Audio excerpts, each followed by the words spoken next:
Sunday night blues. పాత రోగం, కొత్త పేరు. వేతన జీవుడికున్న వేల కొద్దీ వెతల్లో ఇది ఒకటి. ఆ ఒక్కగానొక్క వారాంతపు సెలవు రోజు ఒక్కో నిమిషము కరిగిపోతుంటే ఒంట్లో నరాలన్నీ కొద్ది కొద్దిగా బిగుసుకుపోతాయి. అదోలాంటి భయం ఒకటి గుండె నిండా కమ్మేస్తుంది. ఆదివారం రాత్రవుతున్న కొద్దీ రాజుకునే ఈ మానసిక రోగం ఆ రాత్రిపూట వాడి నిద్రను కూడా తానే మింగేస్తుంది. రేపసలు తెల్లారనే కూడదంటూ దేవుడికి దండం పెట్టుకుని నిద్రలోకి జారిపోయే 75% మంది నెలజీతగాళ్ల పాలిట మానసిక మహమ్మారి పేరు మండే గుండెలు.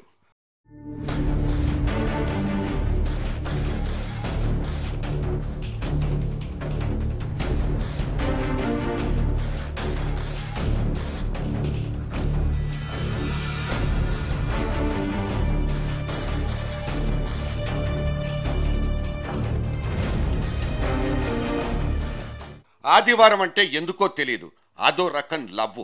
సోమవారం మాత్రం సైతాన్ కిందకే లెక్క. ఇది సగటు ఉద్యోగస్తుడి వీకెండ్ సిండ్రోమ్. తెల్లారితే మళ్ళీ అవే ఫైళ్లు, అవే కంప్యూటర్లు, రొటీన్కి భిన్నంగా క్రియేటివ్గా ఏవీ చేయలేని నిస్సహాయత. పైగా ఇష్టం లేకపోయినా సరే బాసుగాడి మొహానికి మొక్కడమనే మినిమం ఫార్మాలిటీ ఇంకోటి. కాలు చెయ్యి కదపకుండానే డ్యూటీకి లాంగ్ బెల్ కొట్టేసుకుని ఇల్లు చేరిపోయే సర్కారీ పనోడిని కాసేపు పక్కకు పెట్టేద్దాం. పోస్టాఫీసుల్లో స్టాంపులమ్మే కౌంటర్లు, బ్యాంకుల్లో క్యాషియర్ కొలువులు లాంటివి కూడా దాదాపుగా ఇంతే. వీళ్ళ డ్యూటీలన్నీ పూర్తిగా యాంత్రికం. బుర్రగొక్కునే పనే పెద్దగా ఉండదు. అందుకే ఈ మెకానికల్ మనుషులకు సండే మండేలంటూ తేడాలుండవు.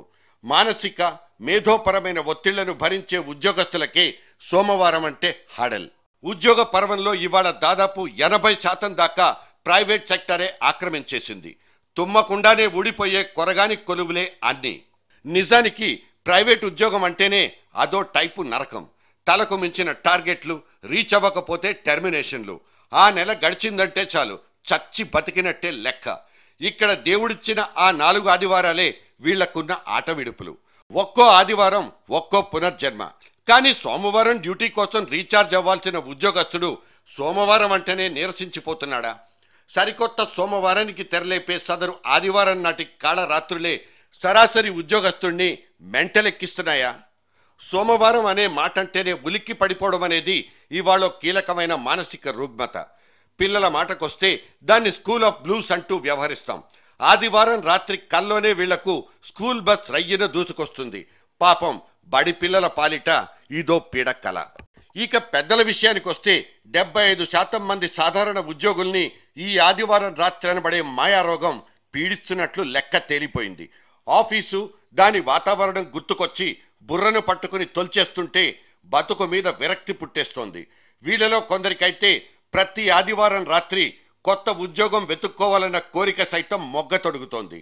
మరీ బలహీనులైతే మానసికంగా కుంగిపోతారు. ఒక్కోసారి చావు మీదకు తెచ్చుకుంటారు. కేవలం 22% మందికి మాత్రమే డ్యూటీ పట్ల మక్కువ. సోమవారానికి మనసారా వెల్కమ్ చెప్పాలన్న ఆసక్తి. మరుసటి వారానికి తగినంత ముందస్తు కసరత్తు చేయడం, వీలైతే శుక్ర శనివారాలే దీనికోసం కొంత టైం కేటాయించడం లాంటివి వీళ్లు పాటించే చిన్న చిన్న చిట్కాలు. తర్వాతి వారంలో దూసుకొచ్చే కొత్త తారీఖుల మీద ఓ కన్నేసి ఉంచడం, తమ తమ ప్రాధాన్యాల్ని క్యాలెండర్ మీద రాసి పెట్టుకోవడం, ఇటువంటి మానసిక సంసిద్ధతే చాలు ప్రతి సోమవారం ఒక కొత్త జీవితాన్ని సాధించుకోవచ్చు. ఈనుమడించిన ఉత్సాహంతో తదుపరి వారాలన్నీ విజయవంతము చేసుకోవచ్చు. వికాసవంతమైన జీవితం మీ సొంతం చేసుకోవచ్చు. చెప్పేద్దాం రండి, సోమవారానికి సుస్వాగతం. Welcome Monday.